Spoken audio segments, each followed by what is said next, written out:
Ruth. Chapter 1. Naomi widowed.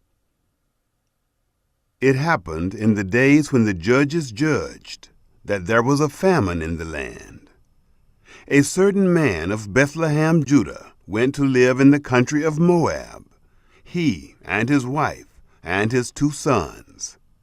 The name of the man was Elimelech, and the name of his wife Naomi, and the name of his 2 sons, Mahlon and Chilion, Ephrathites of Bethlehem, Judah. They came into the country of Moab and continued there. Elimelech, Naomi's husband, died, and she was left and her 2 sons. They took them wives of the women of Moab. The name of the one was Orpah, and the name of the other Ruth. And they lived there about 10 years. Mahlon and Chilion both died, and the woman was bereaved of her 2 children and of her husband. Ruth's loyalty to Naomi.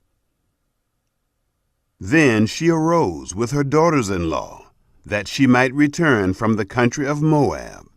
For she had heard in the country of Moab how that Yahweh had visited his people in giving them bread. She went forth out of the place where she was, and her 2 daughters-in-law with her, and they went on the way to return to the land of Judah. Naomi said to her 2 daughters-in-law, "Go, return each of you to her mother's house. Yahweh deal kindly with you, as you have dealt with the dead and with me. Yahweh grant you that you may find rest, each of you in the house of her husband." Then she kissed them, and they lifted up their voice and wept. They said to her, "No, but we will return with you to your people." Naomi said, "Go back, my daughters. Why do you want to go with me? Do I still have sons in my womb, that they may be your husbands? Go back, my daughters, go your way, for I am too old to have a husband. If I should say, 'I have hope,' if I should even have a husband tonight, and should also bear sons, would you then wait until they were grown? Would you then refrain from having husbands? No, my daughters, for it grieves me much for your sakes, for the hand of Yahweh has gone out against me." They lifted up their voice and wept again, and Orpah kissed her mother-in-law, but Ruth joined with her. She said, "Behold, your sister-in-law has gone back to her people and to her God. Follow your sister-in-law." Ruth said, "Don't entreat me to leave you and to return from following after you, for where you go, I will go, and where you lodge, I will lodge. Your people shall be my people, and your God, my God. Where you die, will I die, and there will I be buried. Yahweh do so to me, and more also, if anything but death part you and me." When she saw that she was steadfastly minded to go with her, she left off speaking to her. Naomi and Ruth returned to Bethlehem. So they, too, went until they came to Bethlehem. It happened, when they were come to Bethlehem, that all the city was moved about them. And the women said, "Is this Naomi?" She said to them, "Don't call me Naomi. Call me Mara, for the Almighty has dealt very bitterly with me. I went out full, and Yahweh has brought me home again, empty. Why do you call me Naomi, since Yahweh has testified against me, and the Almighty has afflicted me?"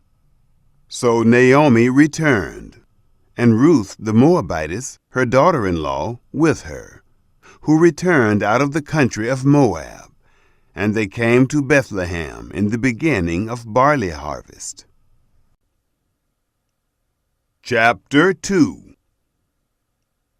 Ruth meets Boaz. Naomi had a kinsman of her husband's, a mighty man of wealth, of the family of Elimelech, and his name was Boaz. Ruth the Moabitess said to Naomi, "Let me now go to the field and glean among the ears of grain after him in whose sight I shall find favor." She said to her, "Go, my daughter." She went and came and gleaned in the field after the reapers. And she happened to come to the portion of the field belonging to Boaz, who was of the family of Elimelech. Behold, Boaz came from Bethlehem and said to the reapers, "Yahweh be with you." They answered him, "Yahweh bless you." Then Boaz said to his servant who was set over the reapers, "Whose young lady is this?"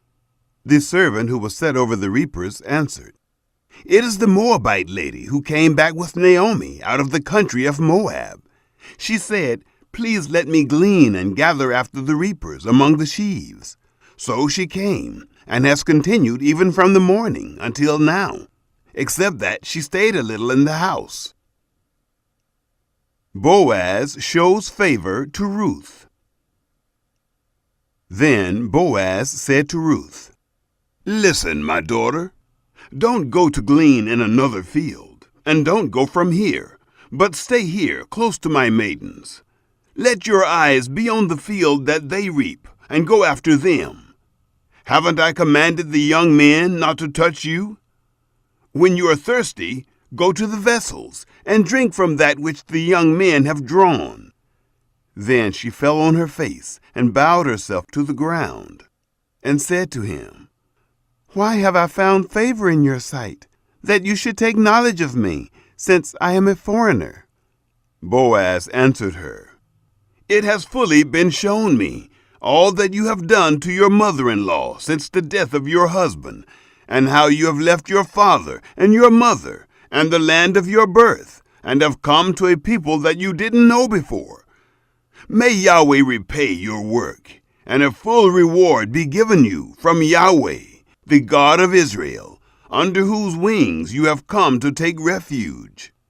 Then she said, "Let me find favor in your sight, my lord, because you have comforted me, and because you have spoken kindly to your handmaid, though I am not as one of your handmaidens."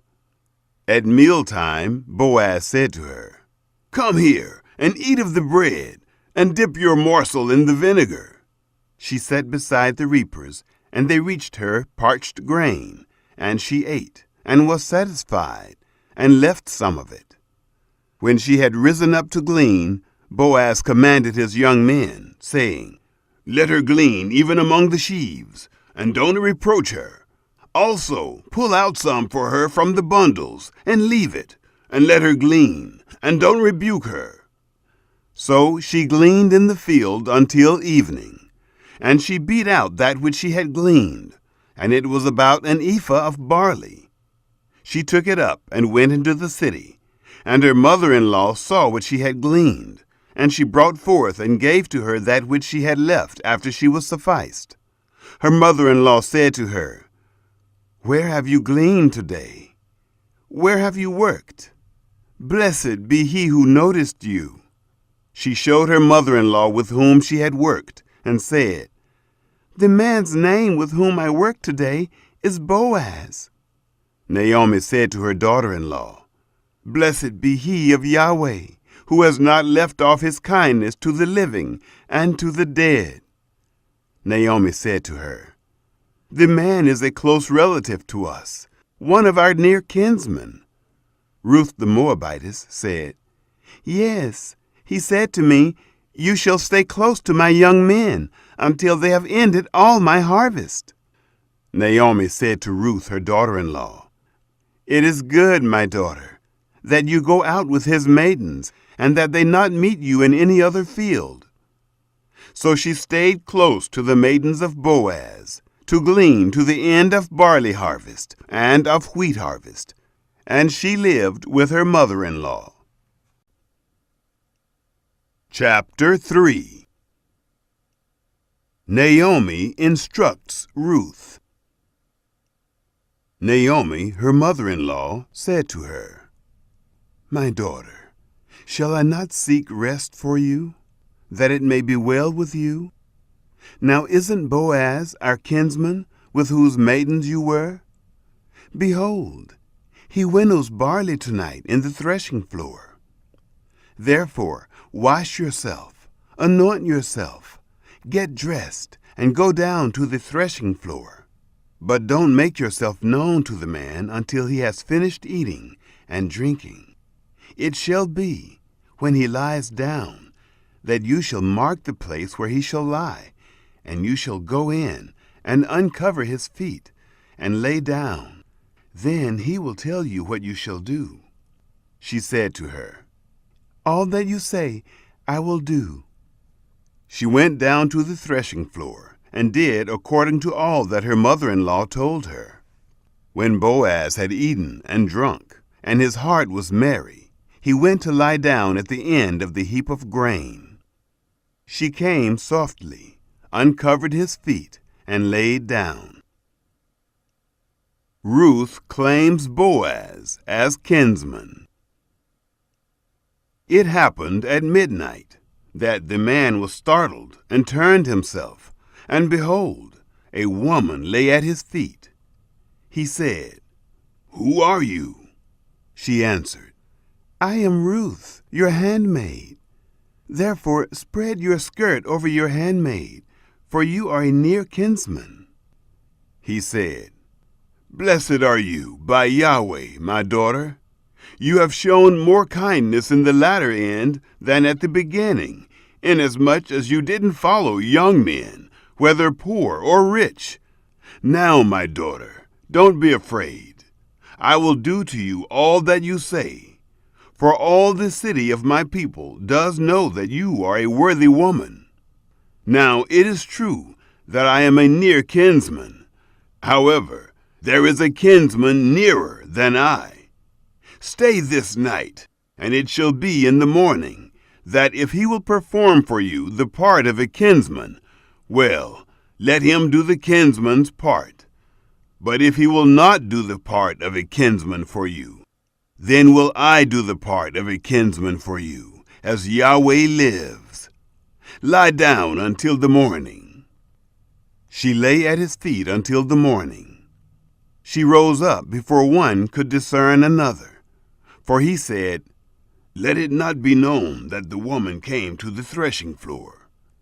He said, "Bring the mantle that is on you, and hold it." She held it, and he measured 6 measures of barley, and laid it on her, and he went into the city. When she came to her mother-in-law, she said, "How did it go, my daughter?" She told her all that the man had done to her. She said, "He gave me these 6 measures of barley, for he said, 'Don't go empty to your mother-in-law.'" Then she said, "Sit still, my daughter, until you know how the matter will fall, for the man will not rest until he has finished the thing this day." Chapter 4. Boaz redeems Ruth. Now Boaz went up to the gate and sat down there. Behold, the near kinsman of whom Boaz spoke came by, to whom he said, "Come over here, friend, and sit down." He turned aside and sat down. He took 10 men of the elders of the city and said, "Sit down here." They sat down. He said to the near kinsman, "Naomi, who has come back out of the country of Moab, is selling the parcel of land, which was our brother Elimelech's. I thought to disclose it to you, saying, 'Buy it before those who sit here, and before the elders of my people. If you will redeem it, redeem it. But if you will not redeem it, then tell me, that I may know. For there is no one to redeem it besides you, and I am after you.' He said, 'I will redeem it.' Then Boaz said, 'On the day you buy the field from the hand of Naomi, You must buy it also from Ruth the Moabitess, the wife of the dead, to raise up the name of the dead on his inheritance." The near kinsman said, "I can't redeem it for myself, lest I mar my own inheritance. Take my right of redemption for yourself, for I can't redeem it." Now this was the custom in former time in Israel, concerning redeeming and concerning exchanging, to confirm all things. A man took off his shoe and gave it to his neighbor, and this was the way of attestation in Israel. So the near kinsman said to Boaz, "Buy it for yourself." He took off his shoe. Boaz said to the elders and to all the people, "You are witnesses this day that I have bought all that was Elimelech's, and all that was Kilion's and Mahlon's from the hand of Naomi. Moreover, Ruth the Moabitess, the wife of Mahlon, I have purchased to be my wife, to raise up the name of the dead on his inheritance, that the name of the dead not be cut off from among his brothers, and from the gate of his place. You are witnesses this day." All the people who were in the gate and the elders said, "We are witnesses. May Yahweh make the woman who has come into your house like Rachel and like Leah, which two built the house of Israel, and treat you worthily in Ephrathah, and be famous in Bethlehem. Let your house be like the house of Perez, whom Tamar bore to Judah, of the seed which Yahweh shall give you of this young woman." Boaz marries Ruth. So Boaz took Ruth, and she became his wife, and he went in to her. And Yahweh gave her conception, and she bore a son. The women said to Naomi, "Blessed be Yahweh, who has not left you this day without a near kinsman, and let his name be famous in Israel. He shall be to you a restorer of life, and sustain you in your old age. For your daughter-in-law, who loves you, who is better to you than 7 sons, has borne him." Naomi took the child and laid it in her bosom, and became nurse to it. The women, her neighbors, gave him a name, saying, "There is a son born to Naomi." And they named him Obed. He is the father of Jesse, the father of David. The line of David. Now this is the history of the generations of Perez. Perez became the father of Hezron, and Hezron became the father of Ram, and Ram became the father of Amminadab, and Amminadab became the father of Nahshon, and Nahshon became the father of Salmon, and Salmon became the father of Boaz, and Boaz became the father of Obed, and Obed became the father of Jesse, and Jesse became the father of David.